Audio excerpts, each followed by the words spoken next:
నేను మళ్ళీ చెప్తున్నానండి, చంద్రబాబు నాయుడు గారు ఢిల్లీ పర్యటన వేరు, జగన్మోహన్ రెడ్డి ఢిల్లీ పర్యటన వేరు.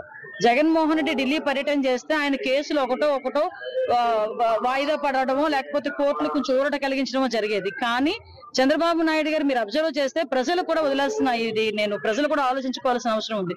చంద్రబాబు నాయుడు గారు గౌరవ సీఎం గారు ఎప్పుడు ఢిల్లీ వెళ్ళినా వితిన్ 10 days లో కంపల్సరిగా మనకు సెంట్రల్ గవర్నమెంట్ నుంచి ఏదో ఒక ఫండ్ వస్తూనే ఉంది. కాబట్టి దీన్ని కూడా అర్థం చేసుకోవాల్సిందిగా ప్రతి ఒక్కరిని కోరుకుంటూ, విజ్ఞత కలిగిన చంద్రబాబు నాయుడు గారికి, పవన్ కళ్యాణ్ గారికి కూడా మనందరం కూడా అండదండలుగా ఉండాలని మనస్ఫూర్తిగా తెలియజేస్తున్నాం. మామూలుగానే ఈ రోజు చంద్రబాబు నాయుడు గారిని చూసి, ఎన్డీఏ గవర్నమెంట్ ని చూసి పెట్టుబడులు రావటం అనేది ఎలా ఉన్నదో మీరు అందరూ చూస్తున్నారు. ఎందుకంటే నా నియోజకవర్గంలోనే ఈ రోజు ఆర్సీ మిట్టల్ గానీ, బల్క్ డ్రగ్ పార్క్స్ గానీ, పక్కన ఎలమంచిల్ నియోజకవర్గంలోని గ్రీన్ జోన్ గానీ, మనకి ఎన్టీపీసీ మనకి పవర్ ప్రాజెక్ట్స్ గానీ ఎన్ని వచ్చినాయో మనందరికీ కూడా తెలుసు.